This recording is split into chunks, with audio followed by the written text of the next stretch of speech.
Вас вітає інфармаційна служба телеканала МКТБ і я, Ірина Габрукович. У ефірі новини «Час місцевий». Сьогодні у випуску. Яслі, податки і школьні канікули. Які зміни принес перший місяць весни? Навесы подъездов и страх жыхароў. Як вырашылася ситуация з абрушваннем бетонных навесаў у доме по вуліцы Маўчанскага? Вынікі подвялі, планы наметілі. У Маладзечні адбылася 10-я справаздачна-выбарная канферэнцыя раённай арганізацыі ветэранаў. Яслі, падаткі і школьныя канікулы. Першы месяц вясны прыносіць і пэўныя змены ў жыццё нашага грамадства. З 1 сакавіка мы будзем больш плаціць за некаторыя жыллёва-камунальныя паслугі. Другі этап павышэння тарыфаў у гэтай сферы звычайна адбываецца ў чэрвені. Да канца месяца пэўная катэгорыя грамадзян павінна не забыць запоўніць дэкларацыю ў падатковую інспекцыю. У беларусаў з'явілася магчымасць рэгістраваць маёмасць у любым горадзе, незалежна ад таго, дзе гэта маёмасць знаходзіцца. Для малышоў да 2 год у садзіках створаны спецыяльныя групы, а школьнікі ў сакавіку адправяцца на вясеннія канікулы. Старшакласнікі ўжо могуць рэгістравацца на апошні этап рэпетыцыйнага тэсціравання. Жанчына ў свеце магчымасцей. У Мінскай вобласці з 2 па 6 сакавіка праходзяць спецыялізаваныя кірмашы вакансій для жанчын. Як паведамілі ў камітэце па працы, занятасці і сацыяльнай абароне аблвыканкама, на ярмарках чакаюць прадстаўніц розных узростаў і жыццёвых сітуацый. Тых, хто шукае работу або хоча даведацца пра магчымасці навучання і падтрымкі. У кірмашах прымуць удзел працадаўцы розных сфер дзейнасці. Будзе арганізавана кансультаванне па пытаннях пошуку працы і працаўладкавання, магчымасці накіравання на бясплатнае навучанне, дапамогі ў адкрыцці ўласнай справы з фінансавай падтрымкай і іншым. У Маладзечні кірмаш вакансій для жанчын пройдзе 5 сакавіка з 14 до 16 гадзін у фае ўпраўлення па працы, занятасці і сацыяльнай абароне Маладзечынскага райвыканкама па адрасе вуліца Прытыцкага, 5. Навесы пад'ездаў і страх жыхароў. Маладзечанцы, а таксама карыстальнікі інтэрнэту гэтымі днямі абмяркоўваюць падзенне навесаў з 2-павярховага дома па вуліцы Маўчанскага. Ситуация выкликала немалый стресс у дорослых и детей. Районной прокуратурой в ходе осуществления надзора за соблюдением законодательства выявлены факты нарушений и недостатков в деятельности коммунальных служб. В частности, при проведении сезонного обследования жилого дома был запланирован локальный ремонт отдельных конструкций и частей объекта. Однако выполненных работ было недостаточно для обеспечения долговечности конструкции и безопасности жизнедеятельности граждан. Кроме того, в зимний период 2025-2026 года ответственными должностными лицами не было учтено большое количество выпавших осадков, образовавшие снег и наледь на кровле, что стало причиной увеличенной нагрузки на конструкцию и условием для ее разрушения. Своевременная чистка обледенений на кровле способствует не только обеспечению безопасности граждан, но и снижению нагрузки на технические конструкции объектов, а также является обязанностью коммунальных служб. Прокуратура района взят на особый контроль вопрос проведения комплексного обследования жилого дома с целью получения гражданами заключения специалистов о состоянии безопасности фасада, кровли и иных частей и элементов жилого дома по адресу улицы Мовчанского, дом 14 в городе Маладечный. На данный момент последствия обрушения козырьков устранены. Проведены работы по монтажу новых козырьков из металлоконструкций. Проведена процедура по выбору подрядной организации, которая будет проводить обследование данного дома. В течение 5 дней будет результат этого обследования. Позднее будет принято решение о включении данного дома в перечень капитальных ремонтов жилых домов Маладечского района. За бяспеку разом з 2 по 18 сакавіка на тэрыторыі Мінскай вобласці праводзіцца рэспубліканская прафілактычная акцыя. Яна накіравана на зніжэнне рызыкі смерці людзей ад знешніх прычын, у тым ліку пажараў. Выратавальнікі праводзяць рэйды, падчас якіх інфарміруюць грамадзян пра абавязковае выкананне правіл пажарнай бяспекі. Асаблівая ўвага жыхарам прыватнага сектара, якія займаюцца ацяпленнем уласнага жылля самастойна. В связи со значительным количеством пожаров, произошедшим на территории Маладечского района, напомню, что с начала года произошло 22 пожара, на территории района проводятся мероприятия республиканской профилактической акции «За безопасность вместе». В период проведения акции усилия субъектов профилактики будут направлены на оказание помощи гражданам в приведении домовладений квартир в пожаробезопасное состояние, устранение причин и условий, способствующих совершению правонарушений, приводящих к гибели людей от них, оказание помощи гражданам в установке автономных пожарных извещателей, ремонте печного отопления, электрического оборудования и так далее. Устранение причин, связанных с использованием газа в быту. Стоит отметить, что в период проведения акции, так и на постоянной основе, граждане могут обращаться к нам по адресу город Молодечный, улица Виленская, 7, либо по телефону 101 для рассмотрения возможности посещения домовладения инспектором по заявлению гражданина. У інспекцыі міністэрства па падатках і зборах па Маладзечанскім раёне нагадалі пра змены парадку выплаты адзінага падатку з індывідуальных прадпрымальнікаў. Так, пашырана сфера прымянення адзінага падатку для ІП, якія аказваюць паслугі. Гэта будаўніцтва і дзейнасць таксі. Адменены паніжальны коэфіцыент 0,5 пры рэалізацыі тавараў на гандлёвых месцах, кірмашах, выставах менш за 15 дзён у месяц. Толькі ў студзені ІП яшчэ можа ўжываць гэты коэфіцыент. Таксама павялічана стаўка з 5 до 6% пры перавышэнні валавай выручкі над 40-кратнай сумай адзінага падатку. В связи с указанными изменениями законом заложены следующие переходные нормы.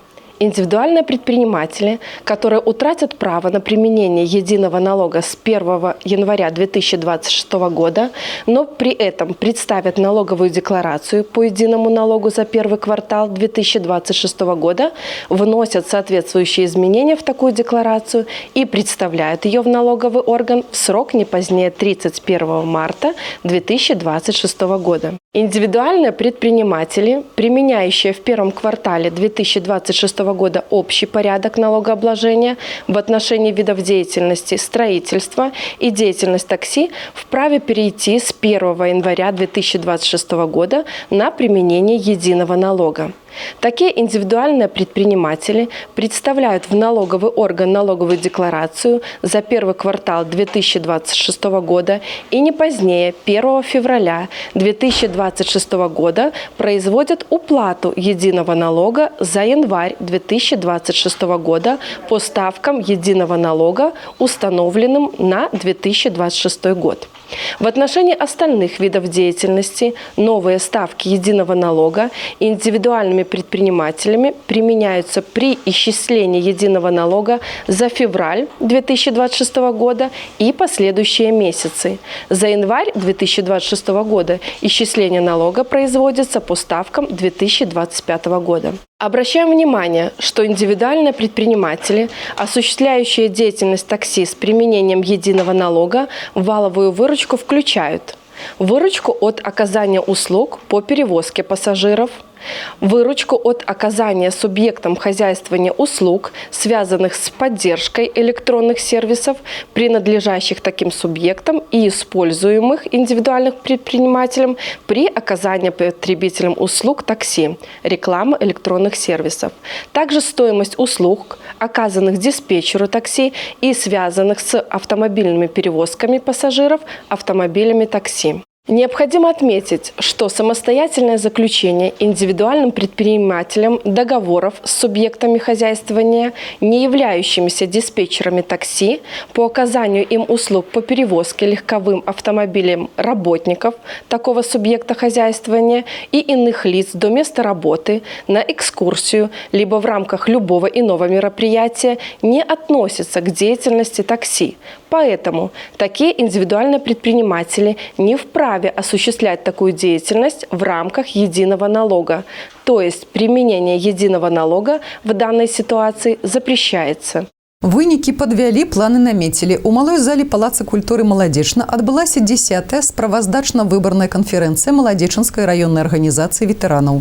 Дэлегаты ўзгадалі самыя значныя аспекты сваёй дзейнасці за мінулыя 5 год. Актывісты пярвічак на першае месца ў рабоце ставілі і ставяць сацыяльную абарону ветэранаў, далучэнне людзей сярэбранага і залатога ўзросту да грамадскай і пасільнай працоўнай дзейнасці. Ветэраны маюць за плячыма багаты прафесійны і жыццёвы вопыт, і таму заўсёды рады падзяліцца сваімі ведамі з моладдзю. Не на апошнім месцы і арганізацыя вольнага часу пенсіянераў. Многія пытанні вырашаюцца дзякуючы падтрымцы органаў улады, грамадскіх арганізацый, прадпрыемстваў. мірапрыемстваў. Прадстаўнікі старэйшага пакалення актыўна ўдзельнічаюць у патрыятычным выхаванні моладзі, выказваюць свае меркаванні на дыялогавых пляцоўках на розную тэматыку. За апошнюю пяцігодку арганізацыя па выніках абласнога спаборніцтва тройчы прызнавалася лепшай і 2 разы была на другім месцы. Самое важное для нашей организации до 2030 года прийти с меньшими потерями для нас и с большей численностью для того, чтобы каждый ветеран чувствовал внимание и заботу нашу, понимал, что старость – это абсолютно не удел одиноких людей, всегда мог активно жить, понимал, что в жизни самое главное не возраст, а состояние души. Маладзечанская раённая арганізацыя ветэранаў – адна з самых шматлікіх у сталічным рэгіёне. Яна аб'ядноўвае ў сваіх шэрагах больш за 14 000 чалавек. Працуюць 67 пярвічак. Ствараюцца і новыя. Людзі пажылога ўзросту стараюцца быць запатрабаванымі ў грамадстве, а яшчэ дапамагаць і адзінокім, і адзінока пражываючым грамадзянам, людзям з інваліднасцю. Работа первичной организации направлена на оказание помощи одиноко проживающим ветеранам, поздравление ветеранов с юбилейными датами, неработающих ветеранов с Рождеством и Новым годом, организация встреч к Дню пожилого человека, профессиональному празднику. Участвуем также в мероприятиях районной организации. В 2023-2025 годах были в числе награждаемых в конкурсе «Ветеранское подворье» в номинациях «Цветник у подъезда» и «Дачный участок». Работа хоть, может быть, и незначительная, но она важна для ветеранов, так как их не забыли на предприятии, которому они отдали много лет. Планаў на бліжэйшую пяцігодку у ветэранаў таксама шмат. Адно з першых і значных сёлетніх мерапрыемстваў – 2-дзённы турыстычны злёт. Зразумела, на канферэнцыі выбралі і новыя рабочыя органы арганізацыі. Старшынёй на новы тэрмін перавыбрана Тацяна Шафаловіч, а дапамагаць ёй у рабоце будуць Ірына Гардзіенка, Тамара Лубінская і Тамара Раманович. Наперадзе падрабязны прагноз надвор'я. Вы можете сачыць за выпускамі навін на нашым сайце tvs.by, YouTube-канале, у сацыяльных сетках УКонтакце, Аднакласнікі, Інстаграм, у тэлеграм-канале МКТБ. А я з вамі развітваюся. Усяго добрага і да хуткай сустрэчы.